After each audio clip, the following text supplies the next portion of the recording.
Hi, പുതിയൊരു വീഡിയോയിലോട്ട് സ്വാഗതം. ഇന്ന് വന്നിരിക്കുന്നത് ബ്ലാസ്റ്റ് തമിഴ് സിനിമയാണ്. എൻ്റെ റിവ്യൂലോട്ടാണ്. Director, writer Subhash A Raj, cinematography Arun Radhakrishnan, editor editor Pradeep E Raghav, music Ravi Basrur. ഇത്രയാണ്. പിന്നെ ഇതിൻ്റെ സ്റ്റാറിങ്, ഞാൻ ഈ പടത്തിൻ്റെ ട്രെയിലർ നേരത്തെ ഇറങ്ങിയിട്ടുണ്ട്. ഞാൻ ട്രെയിലർ ഒന്നും കണ്ടില്ല. ഞാൻ സാധാരണ ട്രെയിലർ കാണുന്നതെന്ന് പറഞ്ഞാൽ അത്യാവശ്യം ഹൈപ്പുള്ള പടത്തിൻ്റെയൊക്കെ ട്രെയിലർ ഇറങ്ങുമ്പോഴൊന്നും നോക്കുന്നത്. അല്ലാത്ത പടത്തിൻ്റെ ട്രെയിലർ ഞാൻ കാണത്തില്ല. അല്ലാതെ പടം മാത്രമേ ഞാൻ കാണാറുള്ളൂ. എൻ്റെ ഈ ചാനലിൽ എടുത്ത് നോക്കിയാലും മനസ്സിലാവും.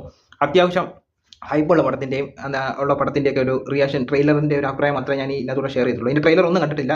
ഈ ഒരു പടത്തിന് അത്ര ഹൈപ്പും ഇല്ലായിരുന്നു. പക്ഷേ പടം കയറി കൊളുത്തിയിട്ടുണ്ട്.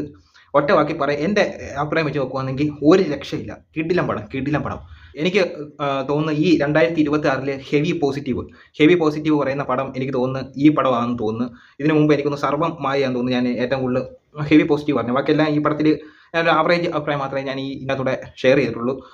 അപ്പം ഇത് ഒരു രക്ഷയില്ല. സ്റ്റാറിങ് അർജുൻ സർജ, അഭിരാമി, പണ്ടൊക്കെ മലയാളത്തിലൊക്കെ വന്നിട്ടുണ്ട്. ഇപ്പം തമിഴ് സിനിമയിലാണ് ഏറ്റവും കൂടുതൽ ഫോക്കസ് കൊടുത്തേക്കുന്നത്. പിന്നെ പ്രീതി മുകുന്ദൻ. ഇത്രയാണ് ഈ 3 ക്യാരക്ടർ അതിനകത്ത് എടുത്ത് പറയേണ്ട. ബാക്കി പിന്നെ കുറച്ച് വില്ലന്മാരൊക്കെ ഉണ്ട്. അവരുടെ പേരും കറക്റ്റ് കാര്യങ്ങളൊന്നും അറിയത്തില്ല. പക്ഷേ പടം writing Subhash K Raj, writing കിടിലൻ റൈറ്റിംഗ്. ആദ്യം തന്നെ എടുത്ത് നോക്കുകയാണെങ്കിൽ ഒരു പടത്തിന് ഇപ്പം നമുക്ക് ഒരു പടത്തിനെ ലോക്ക് ചെയ്യുന്ന ഒരു കാര്യമുണ്ട്, ഒരു പടത്തിലോട്ടാവുന്ന ഒരു സംഭവമുണ്ട്. അത് ഈ പടത്തിൽ നല്ല രീതിയിൽ വർക്കായിട്ടുണ്ട്. തുടക്കം തന്നെ ഈ ഒരു അർജുൻ സർജ, അതിനകത്ത് പുള്ളിക്കാരൻ എന്ന് പറഞ്ഞാൽ ഒരു കുംഫു മാസ്റ്ററാണ്. എൻ്റെ വൈഫായിട്ട് വരുന്നത് അഭിരാമി. ഈ അഭിരാമി ഇവരുടെ രണ്ടുപേരുടെയും മോളാണ് പ്രീതി മുകുന്ദൻ. അപ്പോൾ ഇത്രയാണ് ഇന്നത്തെ ഇവരുടെ ക്യാരക്ടർ പറഞ്ഞിരിക്കുന്നത്. പക്ഷേ ഇവർ 3 പേരും ബ്ലാക്ക് ബെൽറ്റ്. അപ്പോൾ കരാട്ടെ, കുംഫു, ബ്ലാക്ക് ബെൽറ്റ് ആണ് ഇവർ 3. അപ്പോൾ ഏകദേശം ഈ ഒരു പടം ആദ്യത്തെ ഒരു 15 മിനിറ്റ് 10-20 മിനിറ്റ് കൊണ്ട് ഈ ഫാമിലിയും അത്യാവശ്യം കാര്യങ്ങളും എല്ലാം ഈ കാണുന്ന പ്രേക്ഷകർക്ക് മനസ്സിലാക്കാൻ ഈ റൈറ്റിംഗ് കൊണ്ട് കിടലിനായിട്ട് സാധിച്ചിട്ടുണ്ട്. പിന്നെ ഇതിനകത്ത് പോകുന്നതെന്ന് പറഞ്ഞാൽ ഇതിനകത്ത് പരിപാടികളിലോട്ടാണ്. ആക്ഷൻ സീക്വൻസ് കിടലിനാക്കി എടുത്തു വെച്ച സിനിമോട്ടോഗ്രാഫി ആയാലും അതിൻ്റെ അരുൺ രാധാകൃഷ്ണനാണ് സിനിമോട്ടോഗ്രാഫി. കിടലിനായിട്ട് എല്ലാം എടുത്തു വെച്ചിട്ടുണ്ട്. ഇപ്പോഴാണ് ഈ സിനിമോട്ടോഗ്രാഫി ഇതിനകത്ത് ആക്ഷൻ എടുത്തേക്കുന്നവരാണ് ഇപ്പോൾ എടുക്കേണ്ട പടം കാണുന്നത്. ഇപ്പം ഓരോ റോബോട്ടിക് ക്യാമറയെ വെച്ചും കയ്യെ പിടിച്ചുകൊണ്ടൊക്കെ എടുക്കുന്നവരുണ്ട്. അപ്പോൾ ഈ ആക്ഷനൊന്നും വ്യക്തമല്ല. പക്ഷേ ഈ പടം കിടലിനായിട്ട് എല്ലാ ആക്ഷൻ സീക്വൻസും എല്ലാം കിടലിനായിട്ട് എടുത്ത് വെച്ചിട്ടുണ്ട്. പ്രീതി മുകുന്ദൻ്റെ കാര്യം പറയുവാണെങ്കിൽ ഞാൻ ആദ്യമായിട്ട് ഈ പെൺകൊച്ചിനെ ശ്രദ്ധിക്കാൻ തുടങ്ങുന്നതെന്ന് പറഞ്ഞാൽ കണ്ണപ്പയ്ക്കകത്തൂടാണ്. കണ്ണപ്പ.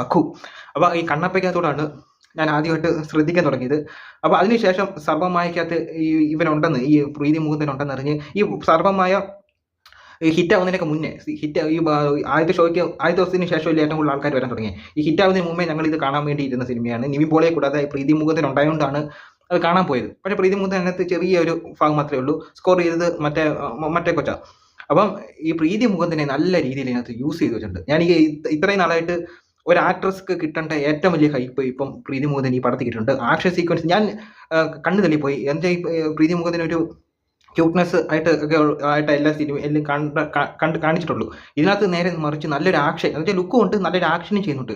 ഒരു പ്രീതി മുകുന്ദൻ്റെ ഇൻട്രോ തന്നെ നല്ലൊരു ആക്ഷനിലൂടെയാണ് കാണിക്കുന്നത്. പിന്നെ ഒറിജിനൽ സ്കോർ BGM, പ്രീതി മുകുന്ദന് കൊടുത്തിരിക്കുന്ന ഒരു BGM ഉണ്ട്. കറക്റ്റ് ഒരു ആണുങ്ങൾ ഫൈറ്റ് ചെയ്യുന്ന എങ്ങനെയാണെന്ന് വെച്ചാൽ അതേപോലെ ചെയ്തിട്ടുണ്ട്. ഒറിജിനലായിട്ട് ഈ Preity Mukundan action karate black belt ആണെന്ന് തന്നെ തോന്നിപ്പോവും. ഇനി ആണോ? അർജുൻ ആണെങ്കിൽ കരാട്ട ബ്ലാക്ക് ബെൽറ്റ് ആണ്. പക്ഷേ ബാക്കി രണ്ടുപേരും അവരുടെ പെർഫോമൻസ്, അഭിരാമിയുടെ ഒക്കെ പെർഫോമൻസ് കിടലായിട്ടുണ്ട്. അപ്പോൾ വില്ലന്മാരുമായിട്ടൊക്കെ ഉള്ള ഫൈറ്റാണ് ചെയ്തു വെച്ചേക്കുന്നത്. പിന്നെ ഇതിൻ്റെ ഒരു തീം എന്ന് പറഞ്ഞാൽ ഒരു ചെറിയൊരു തീം ഞാൻ പറയാം. ഇപ്പം ഇവർ 3 പേരും ബ്ലാക്ക് ബെൽറ്റാണ്. ഇവരുടെ വീട്ടിൽ ഒരു 5 കള്ളന്മാർ വന്ന, ഒരു വില്ലന്മാർ വന്ന ഇവരെങ്ങനെ പെരുമാറുമെന്നോ എക്സെട്ര നിങ്ങൾ ചിന്തിച്ചു നോക്കിയോ? ആ ഒരു വീട്ടിനകത്ത് നടക്കുന്ന സംഭവം എന്താണെന്ന് വെച്ചാൽ അതിനകത്ത് നല്ല രീതിയിൽ കാണിച്ചു തന്നിട്ടുണ്ട്. പിന്നെ ഇതിനകത്ത് ദൃശ്യമായിട്ടൊക്കെ ചെറിയ സാമ്യമുണ്ട്. ദൃശ്യമായിട്ട് ഞാൻ എന്തോന്ന് പറയുന്നൊന്നുമില്ല. ഇന്റർവെല്ലൊക്കെ പൊളി. ഇന്റർവെല്ല് കഴിഞ്ഞിട്ട് നമുക്ക് അടുത്ത ഭാഗത്തിന് വേണ്ടി കാത്തിരിപ്പുണ്ട്. ഇന്റർവെല്ലിന് കൊടുത്തിരിക്കുന്ന BGM ഒക്കെ കിടലിനായിട്ടുണ്ട്. പിന്നെ അതിനകത്ത് വില്ലൻ സാധാരണ ഒരു ഭാഗം, ഒരു സ്ഥലം ഏറ്റെടുക്കാൻ വരുന്നു. അങ്ങനെയൊക്കെയാണ് ഈ പടത്തിൻ്റെ ഒരു വില്ലൻ്റെ ഒരു സ്വഭാവം. അറിയാലോ, തമിഴ് സിനിമയ്ക്കതല്ല അതേപോലെ. പക്ഷേ സെക്കൻഡ് ഹാഫിലോട്ട് വരുമ്പം ഇവരെ കുറച്ച് പേരെ ഈ വില്ലന്മാരുമായിട്ട് അടുപ്പിക്കുന്ന ഒരു റൈറ്റിംഗ് ഉണ്ട്.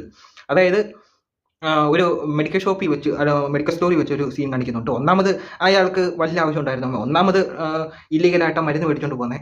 അത് മേടിച്ചുകൊണ്ട് അങ്ങ് പോയാൽ പോരെ. അവരുടെ കടി തീർക്കാൻ വേണ്ടി ഒരു ലേഡി നിൽക്കേണ്ട ലേഡി നിൽക്കുന്ന ഒരു മെഡിക്കൽ ഷോപ്പിൽ പോയി ചെയ്തു, അവിടെ നിന്ന് നല്ല രീതിയിൽ പണി വാങ്ങി പോകുന്നുണ്ട്. അതെന്തൊക്കെയാണെന്ന് നിങ്ങൾ സിനിമ കണ്ട് നോക്കിയോ. എന്തായാലും എനിക്ക് നല്ല രീതിയിൽ ഇഷ്ടപ്പെട്ട് ചില കോമഡിയൊക്കെ ഉണ്ട്. ഒരു വീട്ടിനകത്ത് വെച്ച് ഒരു ഫൈറ്റ് ഉണ്ടെന്ന് ഞാൻ പറഞ്ഞല്ലോ, ആ ഫൈറ്റിനകത്ത് തന്നെ എൻ്റെ അവസാനം കോമഡിയൊക്കെ കാണിക്കുന്നുണ്ട്. അപ്പോൾ അതൊക്കെ വെച്ച് നോക്കുവാണെങ്കിൽ കിടിലൻ പടം, എനിക്ക് നല്ല രീതിയിൽ ഇഷ്ടപ്പെട്ട്. അത്യാവശ്യം എനിക്ക് കുറച്ച് നെഗറ്റീവ് ഉണ്ടെന്ന് പറഞ്ഞാൽ ഈ ക്ലൈമാക്സ് ഭാഗത്ത് ഇപ്പം വില്ലന്മാരൊക്കെ ഉണ്ടല്ലോ, ക്ലൈമാക്സ് ഭാഗത്ത് മാത്രമേ വില്ലന്മാരുടെ പരിപാടി നോക്കത്തുള്ളൂ, ബാക്കിയുള്ള ഭാഗത്തൊന്നും നോക്കത്തില്ല, ക്ലൈമാക്സിൽ ഒന്ന് തീർക്കണം. അപ്പോൾ ആ ഒരു ഭാഗം മാത്രമേ എനിക്ക് ക്ലീഷായിട്ട് തോന്നിയുള്ളൂ. ബാക്കി നോക്കുവാണെങ്കിൽ ഹെവി പോസിറ്റീവ്, എനിക്ക് ഇതിനകത്ത് ഹെവി പോസിറ്റീവ് പറയാൻ പറ്റില്ല. കിടിലൻ സാധനം. പ്രീതി മുഖത്തിന് ഇതിനകത്തൂടെ നല്ല രീതിയിൽ യൂസ് ചെയ്തിട്ടുണ്ട്. നല്ല രീതിയിൽ ഈ സിനിമയ്ക്കകത്താണ് അവരെ നല്ല രീതിയിൽ യൂസ് ചെയ്തേക്കുന്നത്. എനിക്ക് കിടിലായിട്ട് ഇഷ്ടപ്പെട്ട്. പിന്നെ തിയേറ്ററിലൊക്കെ ഇപ്പം മൗത്ത് പബ്ലിസിറ്റി ഉണ്ട്. ആദ്യ ദിവസമൊന്നും വലിയ ആളില്ലായിരുന്നു, ഇപ്പോൾ മൗത്ത് പബ്ലിസിറ്റി ഇവിടെ പടം കയറി കൊടുത്തിട്ടുണ്ട്. എനിക്ക് നല്ല രീതിയിൽ ഇഷ്ടമായി. അപ്പോൾ ഇത്രയേ ഉള്ളൂ. അടുത്തൊരു വീഡിയോ വരുന്നവരെ.